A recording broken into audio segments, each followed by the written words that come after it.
اعوذ باللہ من الشیطان الرجیم بسم اللہ الرحمن الرحیم الحمد للہ رب العالمین والصلاة والسلام علی سید الانبیاء والمرسلین وعلی اہل بیتہ الطیبین الطاہرین وصحبہ المنتجبین۔ قرآن کریم کے 30ویں اور آخری جز میں ہم نے سورۃ الطارق تمام کر لی تھی اور ہم سورۃ الاعلیٰ کا ترجمہ اور مختصر وضاحت کا آغاز کرنے جا رہے ہیں۔ بنام خدائے رحمان رحیم، آیت نمبر 1۔ اپنے اس رب کے نام کی تسبیح کیجئے جو اعلیٰ ہے، یعنی سب سے بلند ہے۔ 2، جس نے خلق کیا اور سنوار دیا، توازن قائم کیا، جیسے بنانا چاہیے تھا، جس چیز کو جیسا ہونا چاہیے تھا ویسے بنا دیا۔ 3، اور جس نے تقدیر بنائی، اندازہ معین کیا، پھر ہدایت کر دی، راستہ دکھا دیا۔ ان 3 آیات کے اندر پروردگار عالم اللہ سبحانہ و تعالی کا جو تعارف کروایا گیا ہے توجہ کے قابل ہے۔ سب سے پہلی آیت میں انسان کو اللہ کی تسبیح کا حکم دیا جا رہا ہے۔ سب سے پہلے رسول اللہ صلی اللہ علیہ وآلہ وسلم سے خطاب ہے، اور اس کے بعد ہر اس کے لیے کہ جس تک قرآن کریم کا یہ پیغام پہنچتا ہے۔ تسبیح کرنے کا معنی کیا ہے؟ سبح یعنی تسبیح کر۔ تسبیح کا معنی کیا ہے؟ یعنی اللہ کی ذات کو ہر عیب، ہر نقص، ہر قسم کی کمی سے پاک قرار دینا۔ نہ اس کے علم میں کوئی کمی، نہ اس کی قدرت میں کوئی کمی، نہ ہی اس کے فیصلوں میں کوئی کسی قسم کا ظلم و زیادتی۔ اللہ کی ذات کی طرف جس پہلو سے بھی نگاہ کی جائے، اس کی ذات کو ہر پہلو سے، ہر بات میں، ہر کام میں، ہر قسم کے عیب اور نقص اور کمی سے پاک و منزہ قرار دینا، اس کا نام ہے تسبیح۔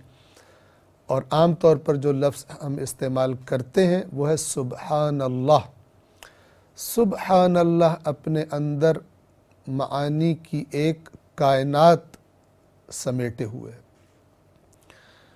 یعنی اللہ کی ذات ہر قسم کے عیب اور نقص سے میں اسے پاک قرار دیتا ہوں، ہم اسے پاک و منزہ قرار دیتے ہیں۔ جس شخص کو تسبیح یعنی سبحان اللہ کا معنی صحیح طرح سے پتہ چل جائے، وہ پھر کبھی بھی کسی بھی مسئلے میں اللہ سے شکوہ نہیں کرتا۔ اللہ سے شکوہ اس معنی میں کہ اس معاملے میں اے اللہ تیری طرف سے کوئی کمی ہوئی ہے، اور تیری طرف سے گویا کہ میرے ساتھ ناانصافی ہوئی ہے، یا تو نے یہ کام یا یہ مخلوق تو نے ٹھیک نہیں بنائی، یا جیسی بنانی چاہیے تھی ویسے نہیں بنائی۔ سب کچھ اس سبحان اللہ کے معنی کے اندر چھپا ہوا ہے۔ تو حکم دیا جا رہا ہے سبح، تو تسبیح کر۔ کس کی تسبیح کر؟ اسم ربک الاعلی، اپنے اس رب کے نام کی۔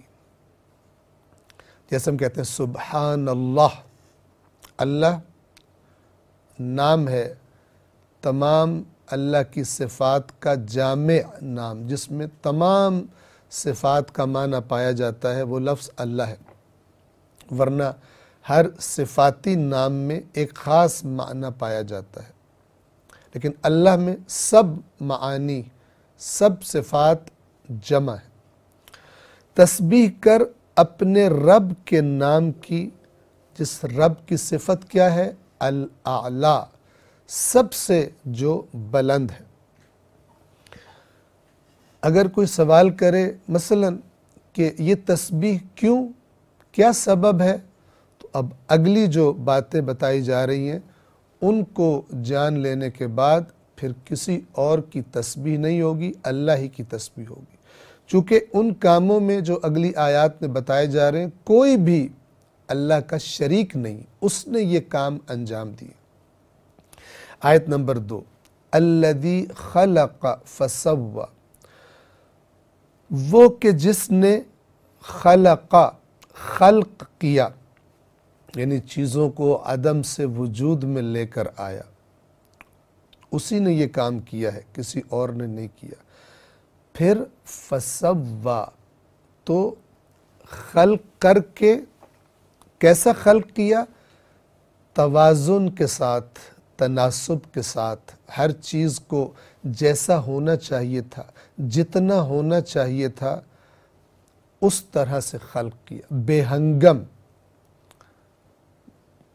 ایسی کوئی مخلوق نہیں بنائی جو بغیر سوچے سمجھے، بغیر کسی عاقلانہ اور حکیمانہ ہدف اور مقصد کے ہو، کچھ ایسا خلق نہیں کیا۔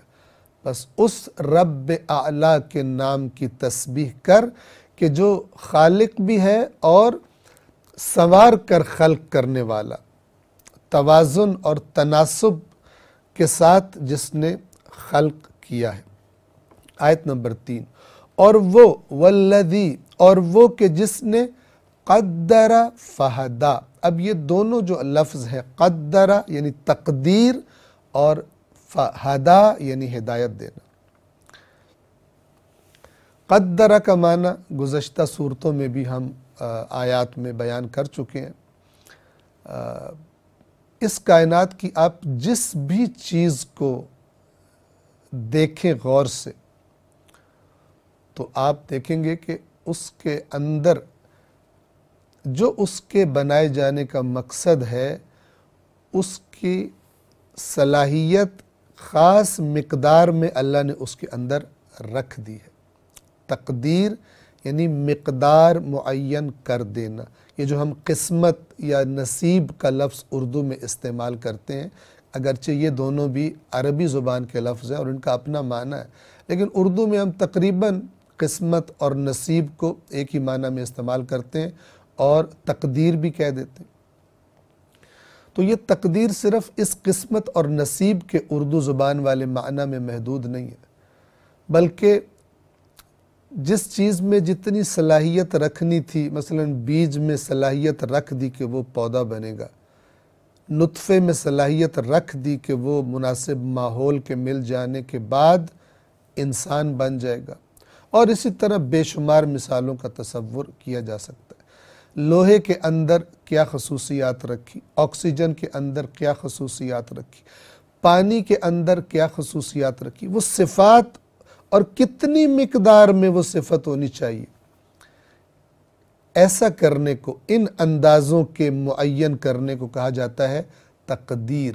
قدر، اس کی تسبیح کر جو تقدیریں معین کرنے والا ہے، اندازے معین کرنے والا ہے۔ اور پھر ہر چیز کو، جو چیز اس کے اندر جتنی مقدار میں رکھنی تھی رکھ کر پھر کیا کیا؟ فہدا، تو اس کی ہدایت بھی کر دی۔ توجہ فرمائی، آپ کائنات کی جس بھی چیز کو دیکھیں ایک خاص کردار ادا کر رہی ہے، اس کائنات میں خاص کام کرتی ہے۔ پانی پیاس بجھاتا ہے، پانی اپنے اندر جو آبی حیات ہے، زندگی ہے، اس کو ضروریات فراہم کرتا ہے۔ ہوا اپنا کام کرتی ہے۔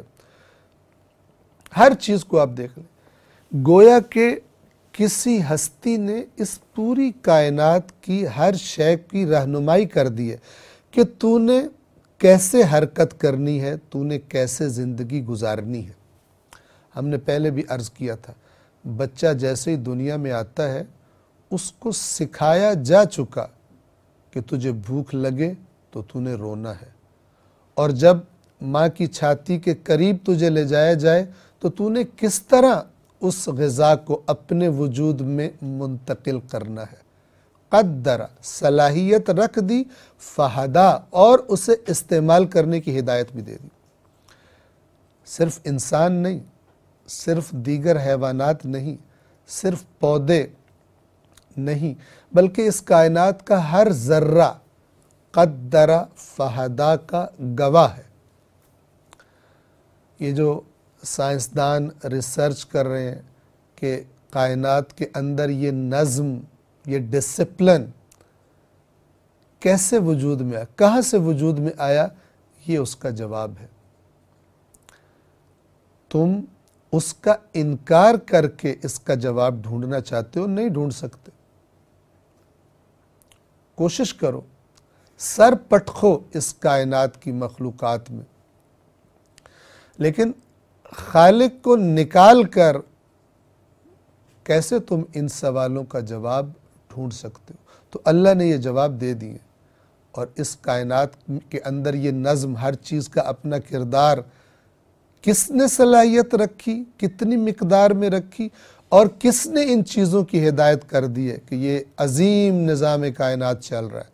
سورج کیا کرے گا، کس نے اندازہ معین کیا، اس کے اندر اتنی انرجی، اتنی مقدار میں رکھ دی، اور زمین کیسے حرکت کرے گی، چاند کیسے حرکت کرے گا، دن اور رات کیسے وجود میں آئیں گے، موسم کیسے تبدیل ہوں گے ان سیاروں اور ستاروں کی حرکات کے نتیجے میں۔ الذی قدر فہدا، اسی پر اکتفا کرتے ہیں، ورنہ اگر اس پر بات کی جائے تو جیسے قرآن کہتا ہے، اگر تمام سمندر سیاہی بن جائے اور تمام درخت قلم بن جائے تو بھی میرے رب کے کلمات ختم نہیں ہوں گے، اگرچہ اتنے ہی اور بھی آ جائیں۔ والذی قدر فہدا، اور جس نے تقدیر بنائی، اندازہ معین کیا، فہدا، تو اس کے بعد پھر رہنمائی بھی کر دی۔ آیت نمبر 4، اور اس تقدیر، اندازہ بنانے اور ہدایت کرنے کی ایک مثال، زمین سے کبھی سبزہ اگتے دیکھا ہم نے؟ کس نے اس کی ہدایت کی ہے کہ تو نے مناسب ماحول ملنے کے بعد پانی سے اپنی غذا بنانی ہے، زمین کے نمکیات سے اپنی غذا بنا کر اپنے وجود کو بڑھانا ہے، اور پھر اگلی رکاوٹ کو ہٹا کر زمین کو پھاڑ کر تو نے باہر نکل آنا ہے، پھر تو نے مختلف حیوانات کی یا انسانوں کی تو نے غذا بننا ہے، اور پھر تیرا انجام کیا ہوگا؟ ایک خس و خاشاک جس کو ہوائیں اڑائے پھرتی ہیں، تو نے وہ بن جانا ہے، کوڑا بن جائے گا تو۔ آیت نمبر 4، اور وہ یعنی اس کی تسبیح، اسی کی ذات کے بارے میں اس کی تعریف بیان کی جا رہی ہے، اور جس نے چارہ اگایا 5 تو پھر اس کو سیاہ خس و خاشاک بنا دیا۔ ابتدا میں کیسا سرسبز و شاداب، اور انتہا میں کیسا سیاہ رنگ اور خس و خاشاک بن کر مثال کے طور پر رہ جاتا ہے۔ اور اس میں پیغام ہے کہ تمہاری زندگیاں بھی ایسی ہیں، آتے ہو دنیا میں، شاداب ہو کر جوانی میں عروج پہ جاتے ہو، اور اس کے بعد پھر دوبارہ بڑھاپے کی زد میں آ کر یا بڑھاپے سے پہلے اس دنیا سے چلے جاتے ہو، اور دنیا سے تمہارا وجود ختم ہو جاتا ہے۔ اب یہ اللہ جس کی یہ صفات ہیں اور جس نے یہ کام کیے ہیں، یہ اپنے رسول سے فرما رہا ہے اس قرآن کے بارے میں۔ آیت نمبر 6، سَنُقْرِئُكَ فَلَا تَنْسَى۔ ہم یہاں پہ عرض کر دیں کہ یہ آخری قرآن کے جو پارے کی صورتیں ہیں، اس کے بعد سے ہم ان کی عربی بھی پڑھا کریں گے، تاکہ اگر بعد میں بھی آپ سورہ کا ترجمہ اور اس سورہ کی مختصر وضاحت سننا چاہیں تو عربی کے الفاظ کا معنی بھی انشاءاللہ جس قدر ممکن ہے وہ ہم الفاظ کو پڑھ کر بیان کرتے جائیں گے۔ سَنُقْرِئُكَ فَلَا تَنْسَى، سَنُقْرِئُكَ عنقریب ہم آپ کو پڑھائیں گے اے رسول۔ کیا پڑھائیں گے؟ یہ نقرئ قراءت سے ہے، قرآن ہم آپ کو پڑھائیں گے۔ کیسا پڑھا دیں گے آپ کو؟ فلا تنسا، تو آپ نہیں بھولیں گے۔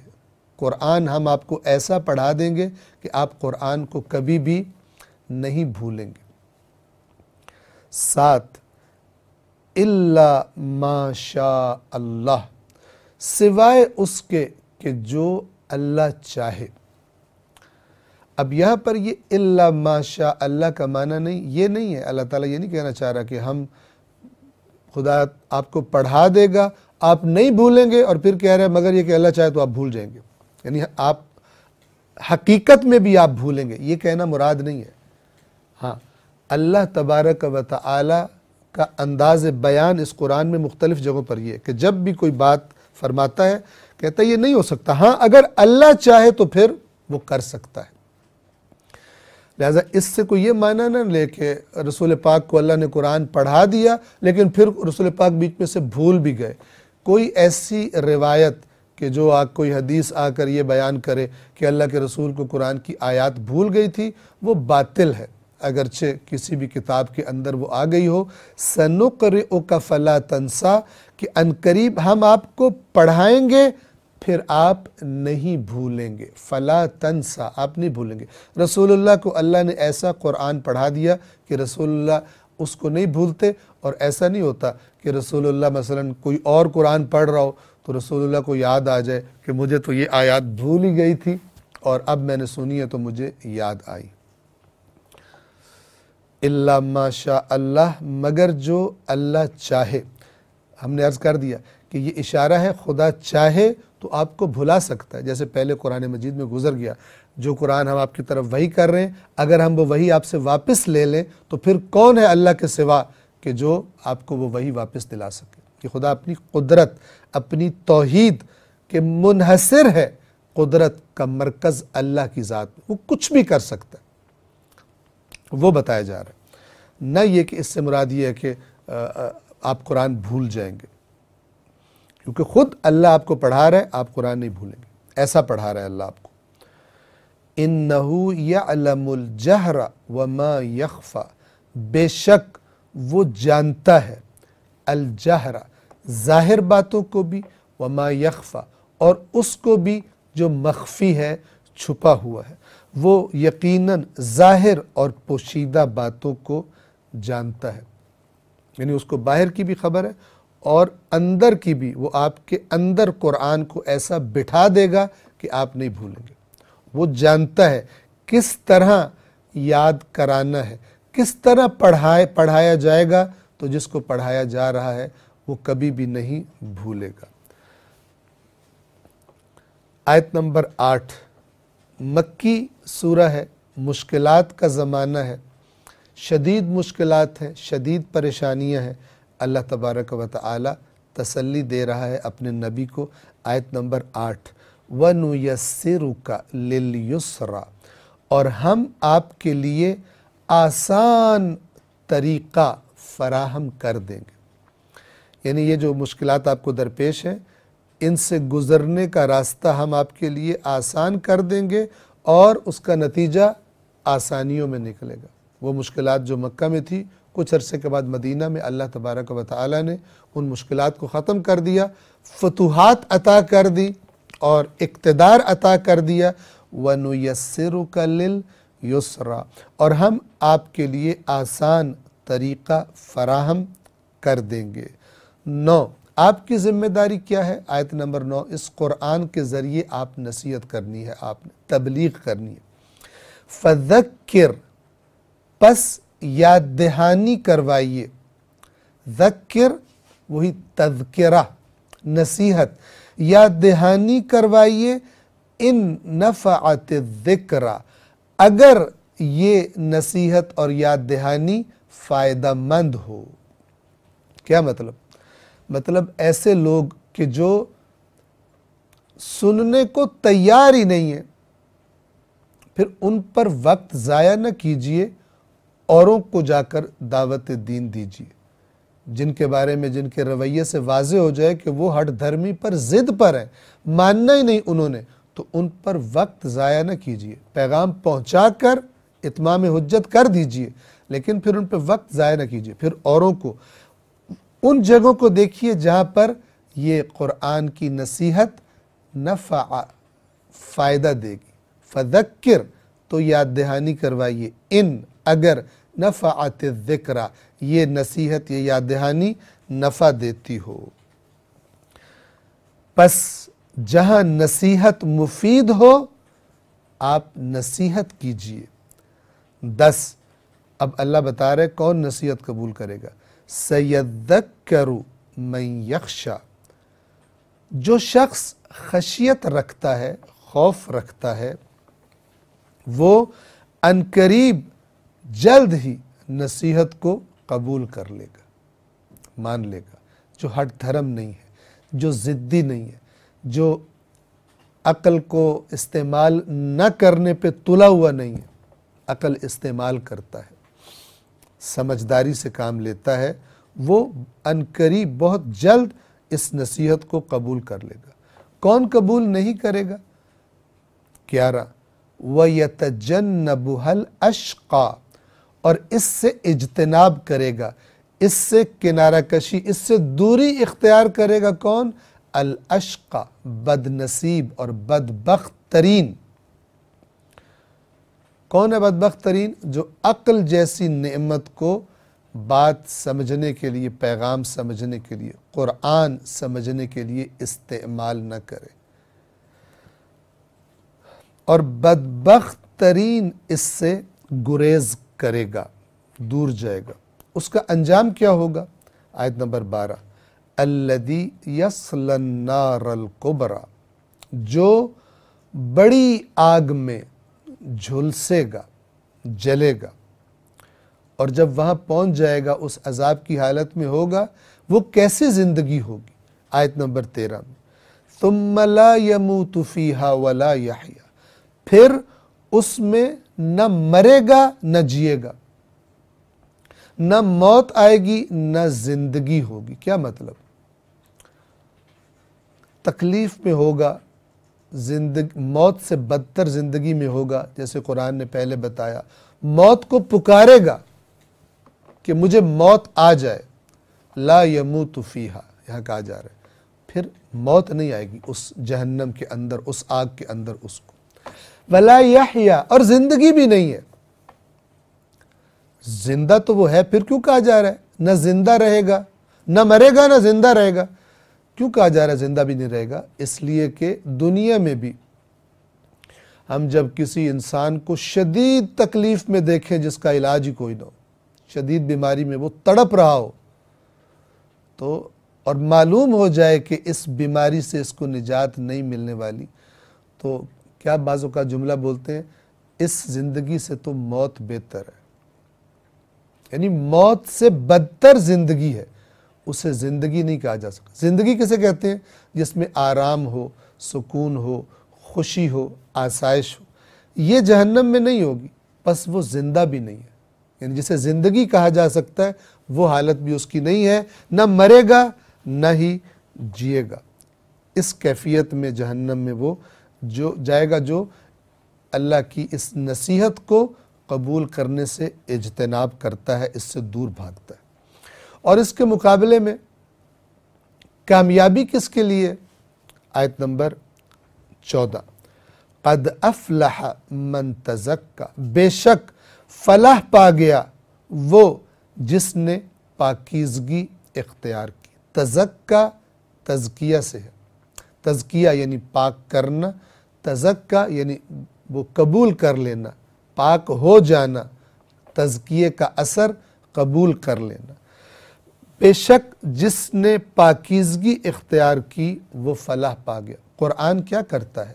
رسول اللہ قرآن کے ذریعے کیا کرتے ہیں؟ پاک کرتے ہیں۔ کس سے پاک کرتے ہیں؟ ہر اس چیز سے کہ جو انسان کے کمال تک پہنچنے میں رکاوٹ ہے، اور اس کا نام جرم ہے، اس کا نام گناہ ہے، اس کا نام سرکشی ہے، اس کا نام اللہ کی نافرمانی ہے۔ ان چیزوں سے قرآن کے ذریعے اللہ کا نبی انسانوں کو پاک کرتا ہے۔ جو پاک ہو جائے، تزکا، جس نے پاکیزگی اختیار کر لی، قد افلح، بے شک وہ فلاح پا گیا، کامیاب ہو گیا۔ اور اس شخص کی علامتیں کیا ہے، اس کے اندر کیا صفات پیدا ہو جاتی ہیں؟ آیت نمبر 15، وَذَكَرَ اسْمَ رَبِّهِ، اور جس نے اپنے رب کے نام کو یاد رکھا۔ اے ایمان والو، کثرت سے اللہ کو یاد رکھا کرو، اللہ کا ذکر کیا کرو۔ وَذَكَرَ، اور ذکر کیا، اسم ربہ، اپنے رب کے نام کا، فصلہ، اور اس کی ایک بہترین صورت کیا ہے؟ تو نماز پڑھی۔ فصلہ صلاۃ سے ہے، تو نماز پڑھی۔ 16، اب آیت نمبر 16 میں اللہ تبارک و تعالی یہ ساری باتیں اچھے اور بروں کا انجام بتانے کے بعد اللہ تعالیٰ فرما رہا ہے تم لوگوں میں ایک خرابی ہے، اس لیے تم ٹھیک نہیں ہوتے۔ بجائے ان کی نصیحت لو، بات ماننے کی بجائے تم کیا کرتے ہو؟ آیت نمبر 16، بلکہ تؤثرون، تم ترجیح دیتے ہو، تم زیادہ اہمیت دیتے ہو، کس کو؟ الحیات الدنیا، دنیاوی زندگی کو۔ الدنیا کا اصل معنی ہے قرب اور پستی کا۔ پست، گھٹیا زندگی کو تم لوگ ترجیح دیتے ہو۔ کس کے مقابلے میں پست اور گھٹیا ہے؟ آخرت کے بدلے میں۔ اسے تم بھلائے رکھتے ہو۔ کیا مطلب؟ تمہارا پرابلم یہ ہے، تمہاری بیماری یہ ہے اے انسانوں، اس بیماری کی وجہ سے تمہیں یہ نصیحتیں اچھی نہیں لگتی اور تم قبول نہیں کرتے، اس لیے کہ تم دنیا کو ترجیح دیتے ہو آخرت پر۔ تو پھر ہوتا کیا ہے؟ جب تمہیں اللہ کی نصیحت، اللہ کی آیات اپنے دنیاوی مفادات سے ٹکراتی ہوئی لگتی ہیں تو تم یا تو انہیں جھٹلا دیتے ہو یا پھر کوئی اور شارٹ کٹ ڈھونڈتے ہو، کوئی تعویل وغیرہ کر کے، تاکہ اپنا جو راستہ تم چلنا چاہتے ہو اس راستے کو کھلا رکھ سکو۔ بل تؤثرون الحیات الدنیا، بلکہ تم تو دنیاوی زندگی کو ترجیح دیتے ہو، جبکہ باقی رہنے والی اور بہتر چیز کون سی ہے؟ حقیقت کیا ہے؟ آیت نمبر 17، وَالْآخِرَةُ خَيْرٌ وَأَبْقَى، جبکہ آخرت بہتر بھی ہے اور باقی رہنے والی بھی ہے۔ یعنی وہ ہے بھی بہتر، اپنی اس زندگی، وہ زندگی اپنی کوالٹی کے اعتبار سے بھی بہت بہتر ہے، اور اس اعتبار سے بھی کہ یہ دنیا عارضی ہے اور وہ باقی رہنے والی ہے۔ دونوں اعتبار سے آخرت بہتر ہے۔ اور یہ بات جو تمہیں بتائی جا رہی ہے اے مکہ والو، اے قرآن پڑھنے اور سننے والو، یہ کوئی نئی بات نہیں ہے، یہ وہی پیغام ہے جو گزشتہ انبیاء پر نازل ہوا، ان کی کتابوں اور ان کے صحیفوں میں موجود تھا، یہ کوئی نئی بات نہیں ہے۔ 18، ان ھذا لفی الصحف الاولی، بے شک یہ یقیناً پہلے صحیفوں میں بھی تھا۔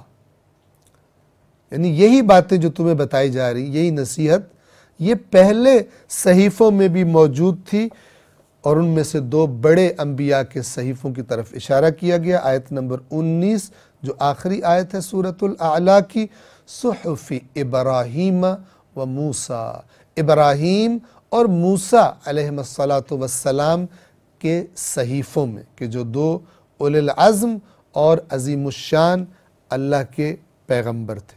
سورۃ الاعلیٰ کے بعد سورۃ الغاشیہ کا ہم آغاز کر رہے ہیں ترجمہ اور مختصر وضاحت۔ بنام خدائے رحمان رحیم، هل اتاک حدیث الغاشیہ، آیت نمبر 1، کیا آپ کے پاس چھا جانے والی کی خبر پہنچی ہے؟ غاشیہ، چھا جانے والی، مراد قیامت ہے، کیونکہ وہ ہر چیز کو اپنی لپیٹ میں لے لے گی، قیامت سے کوئی بچ نہیں سکے گا۔ تو اے رسول، کیا آپ کے پاس، اے قرآن پڑھنے والے سننے والے، کیا تیرے پاس غاشیہ کی حدیث یعنی غاشیہ کی خبر، بات پہنچی ہے؟ وہ غاشیہ، وہ ڈھانپ لینے والی، وہ چھا جانے والی جب آئے گی تو کیا منظر دیکھنے کو ملے گا۔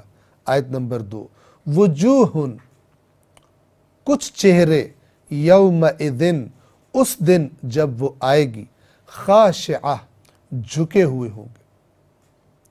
اب یہ جھکے ہوئے شرمندگی، ندامت، پچھتاوا، حسرت، اس کی وجہ سے چھپے ہوئے۔ دنیا میں بڑے متکبر تھے، بڑے شان و شوکت والے تھے، بڑے ڈٹ جاتے تھے اپنی ضد پر، لیکن اب آنکھیں بھی نہیں اٹھائیں گے۔ وجوہ یومئذ خاشعہ، اس دن کچھ چہرے خار ہوں گے، ذلیل و خار، خار کا ترجمہ یہاں پر کیا گیا ہے۔ خاشعہ کہتے ہیں جھکا ہوا، ذلت کی وجہ سے بھی جھکا ہوا ہو سکتا ہے، اور یہاں پر مراد وہی ذلت اور خاری والا ہے۔ آیت نمبر 3 بہت بڑا پیغام، بیدار کرنے والا پیغام دے رہی ہے ہم کو۔ کیا ہے آیت نمبر 3 میں؟ عاملۃ ناصبہ، عاملہ، عمل کرنے والے، محنتیں، دنیا میں محنتیں کرنے والے، لیکن یہ محنتیں اللہ کے قانون کے خلاف، اللہ کی نافرمانیوں میں، ان کاموں میں، دنیا بنانے کے لیے، دنیا کے اقتدار اور دنیا کی لذتیں حاصل کرنے کے لیے بڑی محنت کی تھی انہوں نے، اوور ٹائم لگاتے تھے، رات بھر محنت کرتے تھے تاکہ بنا سکیں، لیکن اللہ نہیں تھا ان کی زندگیوں میں۔ مقصد زندگی جو خدا نے بتایا تھا اس کی انہیں پرواہ نہیں تھی، اسی دنیا کو سب کچھ سمجھ بیٹھے تھے، تو محنتی بہت تھے۔ اب قیامت کو ان کی حالت بتا رہی ہوگی، بڑے انہوں نے محنتیں کی ہیں دنیا میں، اور ان محنتوں کی وجہ سے، عاملتن، ان اعمال کی وجہ سے، ناصبہ، تھکے ہوئے۔ آپ نے دیکھا ہوگا اگر کوئی شخص بہت زیادہ کوئی محنت مشقت والا کام کر کے جب وہاں سے ہٹتا ہے، اس کی حالت، اس کا چہرہ، اس کے چلنے کا انداز، اس کے بیٹھنے کا انداز، اس کی باتوں کا انداز، اس کے دیکھنے کا انداز، ہر ایک چیز بتا رہی ہوتی ہے کہ یہ تھکا ہوا ہے۔ قیامت کے دن بھی کچھ چہرے اللہ فرما رہا ہے، بتا رہے ہوں گے کہ بڑے انہوں نے محنتیں کی ہیں اور بڑے تھکے ہوئے ہیں، لیکن جب تھکے ہوئے کو اس کی محنت کا اجر ملتا ہے تو تھکاوٹ کی جو تلخی ہے وہ بھول جاتا ہے اس کو، اس کا چہرہ کھل اٹھتا ہے۔ سارا سال دن رات محنت کرنے والا، پڑھائی کرنے والا بچہ جب رزلٹ اناؤنس ہوتا ہے اسے بھول جاتی ہے ساری تلخی، سارا جو رنج سفر ہے بھول جاتا ہے۔ منزل کی لذت منزل پر پہنچنے کی اتنی زبردست ہوتی ہے، لیکن یہ کون لوگ ہیں؟ عاملۃ ناصبہ، محنتیں کر کر کے تھکے ہوئے، نتیجہ کیا مل رہا ہے ان کو؟ 4، تصلی نارا حامیہ، بھڑکتی ہوئی، دہکتی ہوئی آگ میں جھلسیں گے۔ اب کسی کو پتہ چلے کہ میں تو جو محنت کرتا رہا ہوں وہ تو سلیبس ہی نہیں تھا، یعنی میں نے جو سارا سال محنت کی، ساری زندگی جو میں نے محنت کی، یہ تو سلیبس ہی کوئی شیطان کا دیا ہوا تھا، اللہ کے سلیبس کے مطابق تو میں نے محنت ہی نہیں کی۔ اللہ کے رسول نے جو سلیبس دیا تھا، جو نصاب دیا تھا، جس کو پڑھنا تھا، جس کے مطابق پریکٹیکل کرنا تھا، عمل کرنا تھا، وہ تو نہیں کیا۔ نتیجہ کیا ہے؟ جہنم ہے۔ اب اندازہ کر سکتا ہے انسان، خدا ہم سب کو پناہ دے کہ ایسا نتیجہ ہمیں دیکھنے کو ملے، کہ اتنی زیادہ محنت کی ہے اور اینڈ میں پتہ چلا کہ یہ محنت تو کرپشن تھی، اس کا نتیجہ تو آگ ہے، اس کا نتیجہ تو جیل ہے، اس کا نتیجہ تو رسوائی ہے۔ تصلی نارا حامیہ، دہکتی ہوئی آگ میں جھلس رہے ہوں گے۔ 5، اب اسی عذاب کا آگے اب اندازہ کر سکتے ہیں کہ یہ تھکاوٹ اور بڑھ جائے گی، یہ تکلیف اور بڑھ جائے گی۔ آیت نمبر 5، تسقا من عین آنیہ، ان کو پلایا جائے گا کھولتے ہوئے ایک چشمے سے، ان کو سیراب کیا جائے گا، کھولتا ہوا پانی، دنیا کا کھولتا ہوا نہیں، جہنم کا کھولتا ہوا پانی۔ کیا کرے گا انسان اندازہ لگا سکتا ہے۔ 6، بھوک لگے گی تو کھانا کون سا دیا جائے گا؟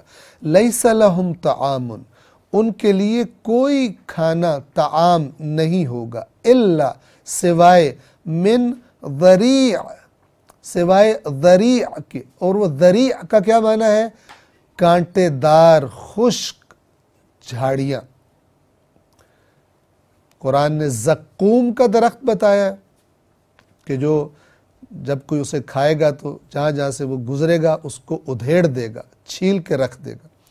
اور اسی طرح یہ ذریع خاردار کانٹے دار خشک جھاڑی کا نام ہے۔ خاردار جھاڑی کے سوا ان کے لیے کوئی غذا کھانا نہیں ہوگا۔ یہ خاردار جھاڑی جب کھائی جائے گی تو بھوک مٹ جائے گی یا بدن کو کوئی فائدہ دے گی، کوئی گوشت بنے گا؟ اللہ تعالیٰ فرماتا ہے آیت نمبر 7 میں، لا یسمن، نہ تو جسامت کو بڑھائے گی۔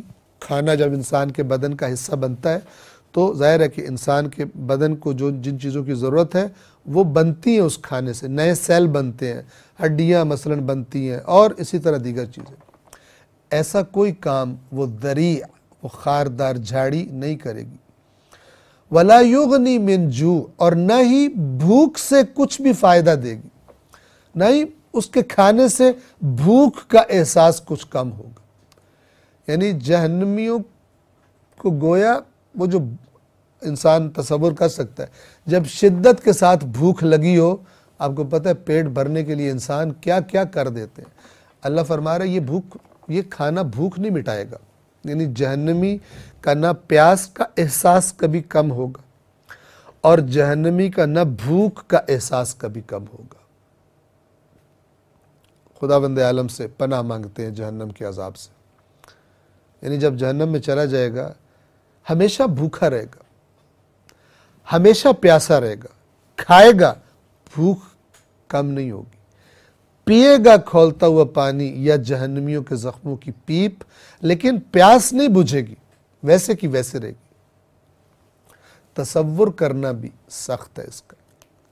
اگر دنیا میں کسی شخص کو بیماری ہو جائے، اسے پیاس اس کی ختم ہی نہ ہو، آپ جانتے ہیں کیا نتیجہ نکلے گا؟ پیے پانی مسلسل پیے لیکن ویسے ہی پیاس رہے اس کی، کھانا کھائے لیکن بھوک نہ مٹے، کیا حالت ہوگی اس شخص کی؟ دنیا میں تو ہو سکتا ہے وہ اپنی پسند کی غذائی کھائے گا یا پسند کی چیز پیے گا، لیکن آخرت میں کیا کھائے گا کیا پیے گا، پھر بھی بھوک اور پیاس نہیں مٹے گی۔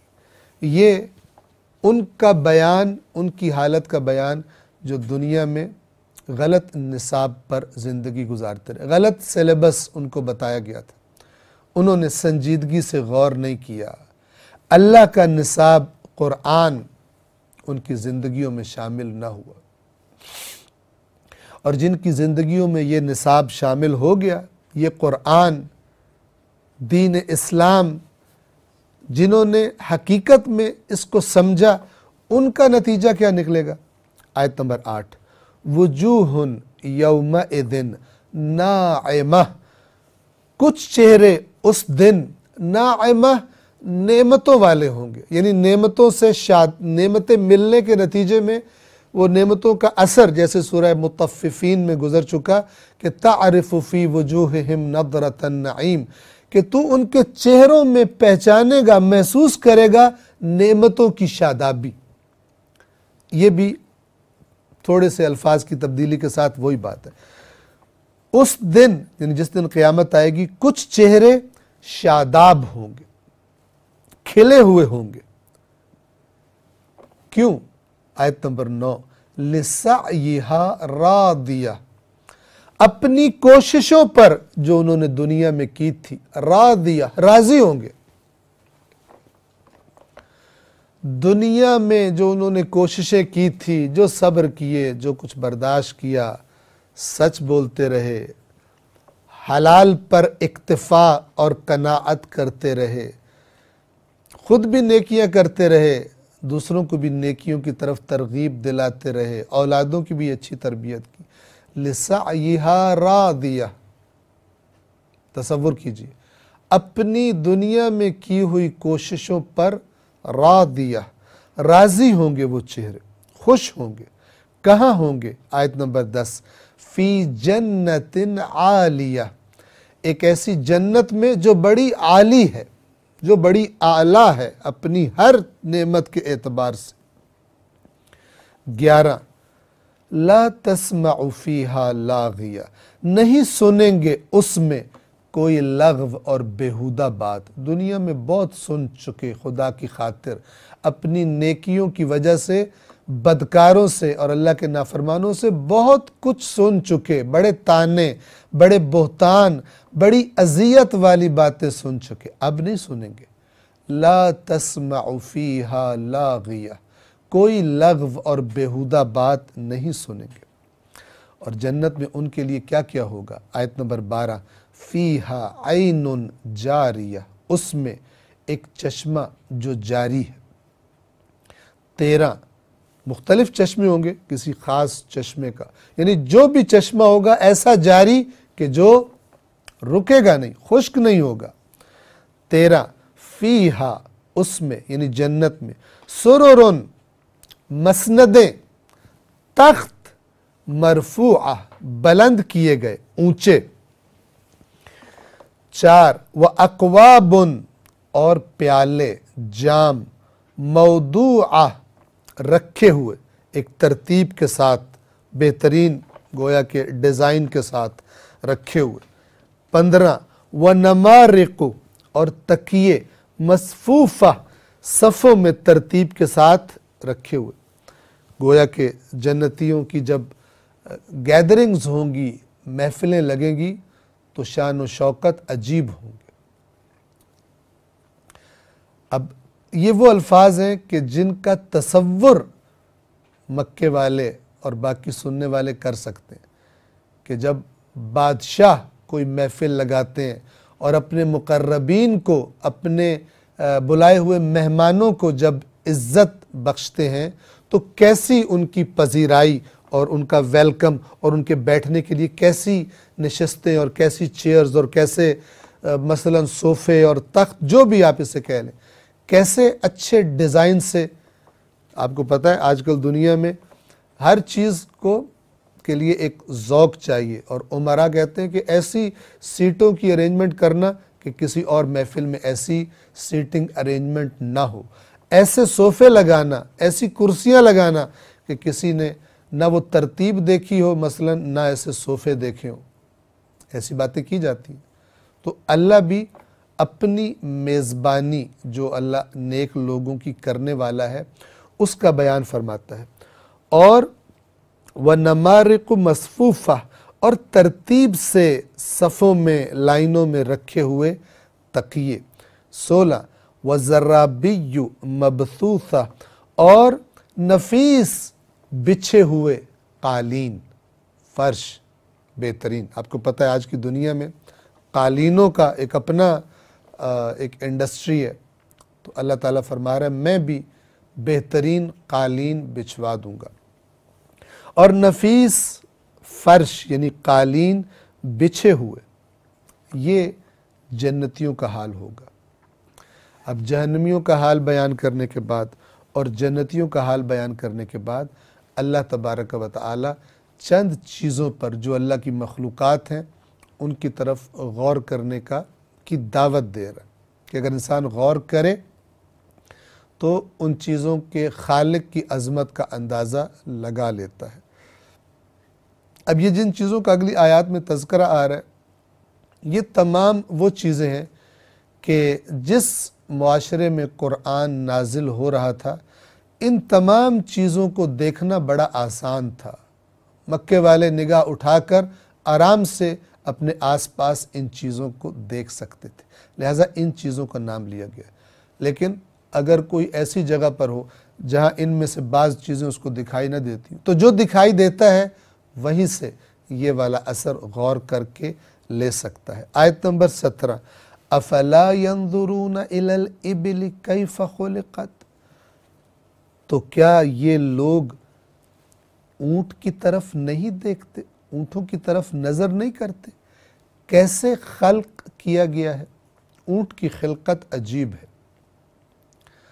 صحرائی زندگی جن لوگوں نے دیکھی ہے یا جو صحراؤں میں زندگی گزارتے ہیں، اور بالخصوص اس زمانے کے عرب اور بالخصوص مکہ والے، اونٹ ان کے لیے ایک عجیب و غریب بے مثل و بے مثال نعمت ہے۔ اونٹ کا گوشت وہ کھا سکتے ہیں، اونٹ کا دودھ، اونٹنیوں کا دودھ وہ استعمال کرتے تھے۔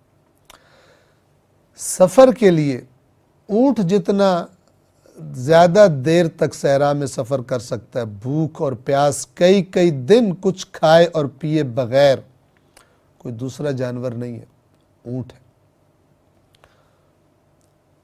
سامان لادنے کے لیے چاہے خود سوار ہوا جائے، چاہے سامان لادا جائے، اور اتنا رام کر دیا گیا اللہ کی طرف سے کہ آپ 100 اونٹوں کی قطار آگے سے اگلے اونٹ کی لگام ایک بچے کے ہاتھ میں پکڑا دیں تو وہ 100 کے 100 اس بچے کے اشاروں پر چلتے رہیں گے مثلا، اور دیگر چیزیں۔ تو عربوں سے کہا جا رہا ہے کس نے بنایا اونٹ کو؟ دیکھا ہے تم نے کبھی اونٹ کو کیسے خلق کیا گیا، کیا کیا خصوصیات اور صفات رکھی گئی ہیں اونٹ میں۔ افلا ينظرون الى الابل کیف خلقت، کیا یہ لوگ اونٹوں کی طرف نہیں دیکھتے کہ وہ کیسے خلق کیے گئے ہیں۔ 18 وَإِلَى السَّمَاءِ، اور آسمان کی طرف، یعنی کیا یہ آسمان کی طرف نہیں دیکھتے، کیف رفعت، کیسے بلند کر دیا گیا ہے اس کو۔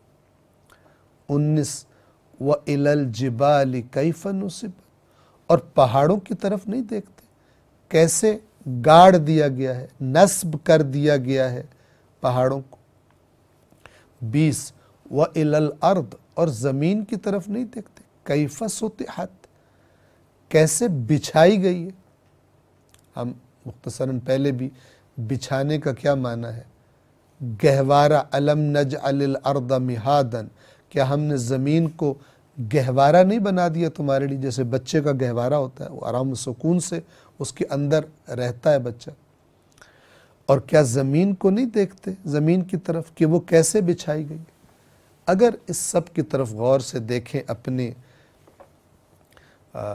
آنکھوں پر جو دنیا پرستی کا پردہ پڑ گیا ہے اور نفس پرستی کا جو پردہ پڑ گیا، اس کو ہٹا کر جو میں نے باطن کی آنکھیں دی ہیں، ان آنکھوں کی ہیلپ سے ظاہری آنکھوں سے دیکھیں، یعنی جو ظاہری آنکھ دکھاتی ہے، اندر والی آنکھ جو بصیرت ہے اس کو بھی کام میں لائیں تو یہ نصیحت پا جائیں گے، کیونکہ کوئی دعوے دار نہیں ہے اس نظام کی خلقت کا سوائے اللہ وحدہ لا شریک لہ کے۔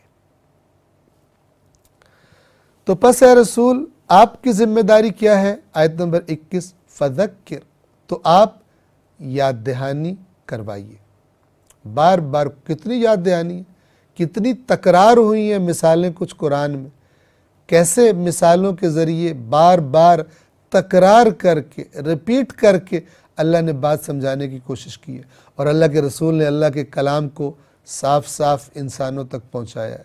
یہاں پہ وہی حکم دیا جا رہا ہے فذکر، تو آپ نصیحت کرتے رہیں، انما انت مذکر، آپ تو صرف نصیحت کرنے والے ہیں، آپ کے ذمے اور کچھ نہیں ہے۔ 22 لست علیہم بمسیطر، آپ کوئی ان کے داروغہ نہیں ہے، آپ کوئی ان کے ذمہ دار نہیں ہے کہ یہ بات کیوں نہیں مان رہے۔ آپ کا ذمہ کیا ہے؟ انما انت مذکر، آپ تو صرف یاد دہانی کروانے والے۔ یہ رسول اللہ کی ڈیوٹی ہے اللہ کی طرف سے، کوئی مانے کوئی نہ مانے، اس کا رسول اللہ سے سوال نہیں کیا جائے گا۔ لستا، تو نہیں ہے، یعنی اے رسول آپ نہیں ہیں، علیہم ان پر، بمسیطر، مسیطر کہتے ہیں جو مسلط ہو، زبردستی کوئی کام کرانے والا، نگہبان، داروغہ، آپ نہیں ہیں، آپ صرف پہنچانے والے۔ 23 نصیحتیں مان لیں گے، یعنی جو آپ نصیحت کریں گے اس کو لوگ سنیں گے، سوائے ایک خاص طبقے کے۔ کون نہیں سنے گا؟ الا، سوائے، من تولا، اس کے جو منہ موڑے، حق سے منہ موڑتا ہے کیونکہ باطل کا عاشق ہے، باطل کی عادت، عادی ہے، ایڈکٹ ہے گناہ کا، حرام لذت کا، وہ منہ پھیرے، اس کو مزہ ہی نہیں آئے گا ان باتوں کو سننے کا، سوائے اس کے جو من تولا، جو منہ موڑے، وکفر، اور کفر اختیار کرے۔ نصیحت کی جائے نہ مانے، کہ میں نے نہیں ماننی، جان بوجھ کر نہ ماننے والا، اس کا انجام کیا ہوگا؟ آیت نمبر 24 فَيُعَذِّبُهُ اللَّهُ الْعَذَابَ الْأَكْبَرَ، تو عذاب دے گا اس کو اللہ، کون سا عذاب؟ سب سے بڑا عذاب، العذاب الاکبر۔ کیوں کہا جا رہا ہے؟ اس لیے کہ دنیا کے سخت سے سخت تکلیف کا بھی اگر تصور کر لیا جائے، جہنم کا عذاب دنیا کی ہر تکلیف اور اذیت اور عذاب اور سزا سے بڑا ہے، تو اللہ اسے بڑے، سب سے بڑے عذاب میں مبتلا کرے گا۔ اور آخری 2 آیات میں اللہ فرما رہا ہے 25 ان الینا ایابہم، بے شک ہماری ہی طرف ہے لوٹ کر آنا، ہماری طرف ہے یعنی اللہ ہی کی طرف سے۔ یہاں پر بھی ہم عرض کر دیں کہ یہ پھر جو بعض لوگ ہم کے لفظ سے اس کے تشابہ سے خرابی کرنے کی کوشش کرتے ہیں، غلو کرنے کی کوشش کرتے ہیں، قرآن کی دیگر آیات کو وہ پی جاتے ہیں جہاں پر اللہ نے وضاحت سے کہا ہوا کہ یہ کام صرف میرا ہے۔ مثال کے طور پر عرض کر دوں، آپ سن چکے آغاز ماہ رمضان میں سورہ آل عمران میں 4 سپارے میں اللہ تعالیٰ فرماتا ہے کہ یہ جو عذاب ہے یا توبہ قبول کرنا ہے، اے رسول آپ کو اس کا کوئی اختیار نہیں ہے، لیس لک من الامر شیء، آپ اس امر میں، اس حکم میں آپ کے اختیار میں کوئی چیز نہیں ہے۔ او یعذبہم او یتوب علیہم، چاہے اللہ انہیں عذاب کرے یا اللہ ان کی توبہ قبول کر لے، ان پر رحمت کر لے، آپ کے اختیار میں یہ مسئلہ نہیں ہے۔ تو یہ جو ان الینا ایابہم، بے شک ہماری ہی طرف انہیں لوٹ کر آنا ہے۔ 26 ثم ان علینا حسابہم، یہ تو کہا ہی رسول پاک سے جا رہا ہے، آپ پر یہ نہیں ہے، انہیں ہماری طرف یعنی اللہ کی طرف، یہ ہماری، ہم کہنا اللہ کا، یہ اس کا مطلب قطعاً یہ نہیں ہے۔ قرآن مجید کی سب آیات کو نگاہ کرنے والے، دیکھنے والے، ان پر یہ بات واضح ہے۔ یہ جب خداوند عالم ہم کہتا ہے، یہ اپنی شان، جیسے ایک بادشاہ اپنے آپ کو ہم کہتا ہے، نہ یہ کہ اور کوئی شریک ہے اس کام میں۔ ثم ان علینا حسابہم، یہ تو کہا ہی رسول اللہ سے جا رہا ہے کہ اے رسول فذکر انما انت مذکر، آپ یاد دہانی کرائیے، آپ صرف یاد دہانی کرانے والے، لست علیہم بمسیطر، آپ ان کے ذمہ دار نہیں ہیں۔ الا من تولا وکفر، کون نہیں مانے گا نصیحت؟ جو منہ موڑ لے اور کفر اختیار کرے، فیعذبہ اللہ العذاب الاکبر، تو اسے اللہ عذاب دے گا، عذاب اکبر، سب سے بڑا عذاب۔ کب دے گا؟ کیونکہ جب وہ اللہ کی طرف لوٹ کر جائے گا۔ ان الینا ایابہم، انہیں یقیناً ہماری ہی طرف لوٹ کر آنا ہے۔ ثم ان علینا حسابہم، پھر ان کا حساب لینا بھی یقیناً ہمارے ہی ذمے ہے۔ اللہ اپنے رسول کو یہ بتا رہا ہے۔ سورۃ الغاشیہ یہاں پر تمام ہوتی ہے۔ سورۃ الفجر انشاءاللہ آئندہ درس میں بیان کریں گے۔ والسلام علیکم ورحمۃ اللہ وبرکاتہ۔